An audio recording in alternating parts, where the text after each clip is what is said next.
Hello, good morning students of class 12। आप लोगों को मैं मेगा स्पोरोजेनेसिस पढ़ा रहा था।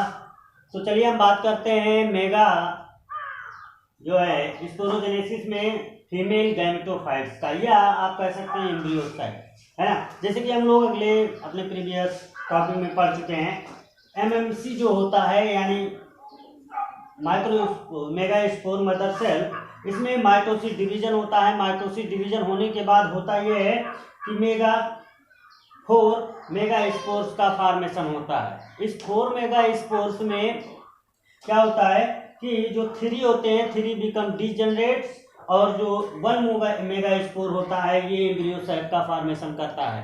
यानी 1 मेगा स्पोर्स एम्ब्रियो साइट का फॉर्मेशन करता है। इसीलिए इस प्रोसेस को हम लोग कहते हैं मोनोस्पोरिक डेवलपमेंट्स। क्या कहते हैं? मोनोस्पोरिक डेवलपमेंट्स, है ना। तो चलिए हम लोग देखते हैं ये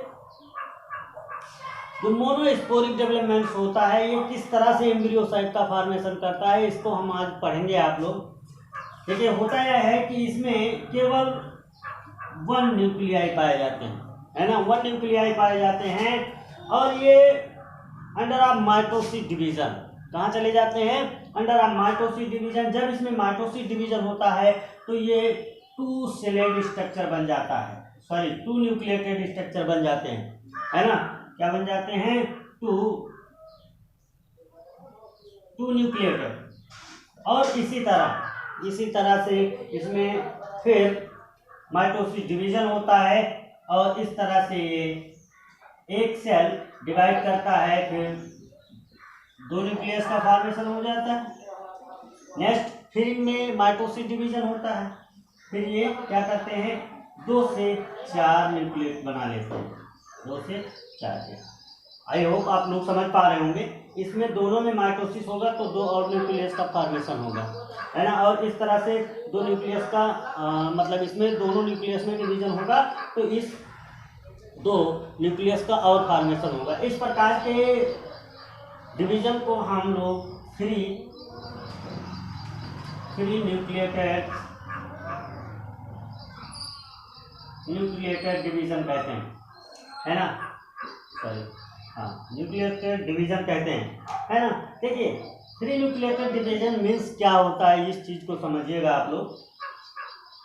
देखिए किसी एक पर्टिकुलर सेल में केवल न्यूक्लियस डिवीजन हो और वो कॉन्टिन्यूसली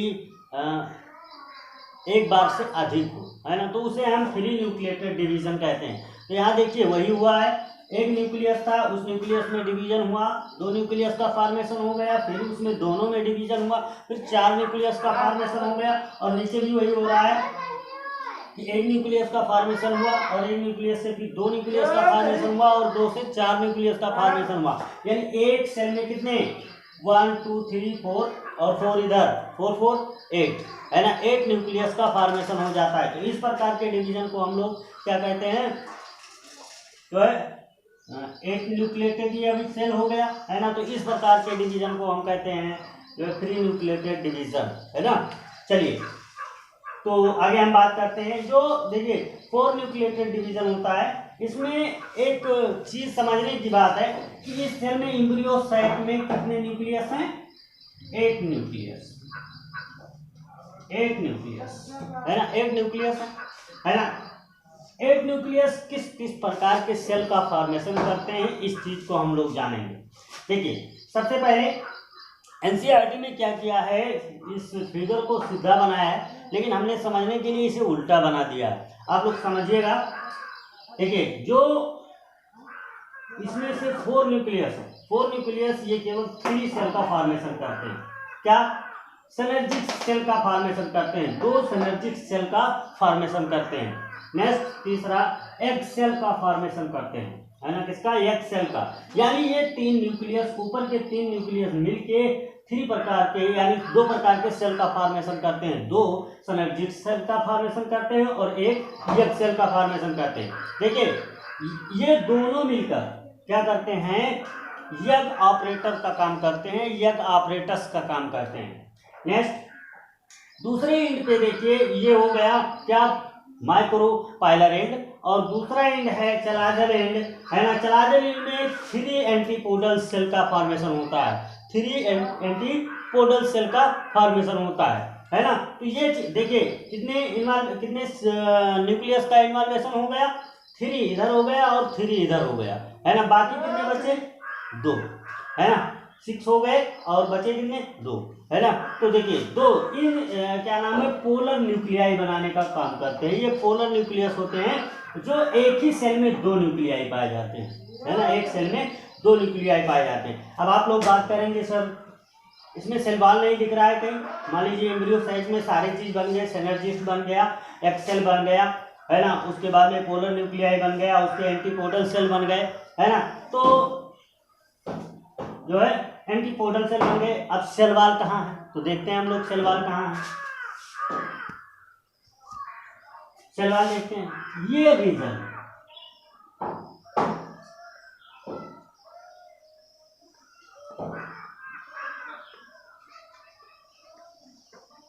ये रीजन किसका होता है, ये क्या होता है, मिडिल सेल होता है या मिड सेल कहा जाता है,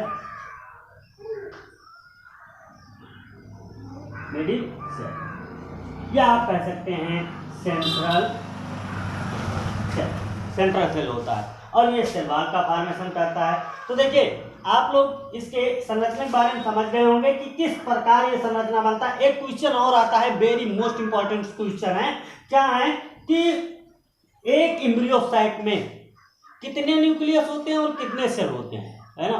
ये एनसीईआरटी में पूछा जाता है, कई बार पूछा जा चुका है कि एक एम्ब्रियोसाइट में या एक फीमेल गैमेटोफाइट्स में कितने सेल और कितने न्यूक्लियस होते हैं। तो आइए देखते हैं।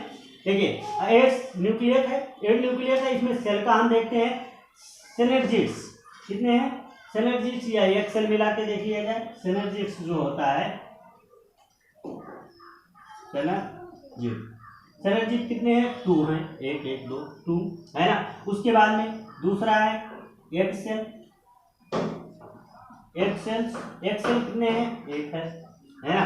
उसके बाद तीसरा हम देखते हैं ये, और क्या है, एंटीपोडल कितने हैं, 3 है, ठीक।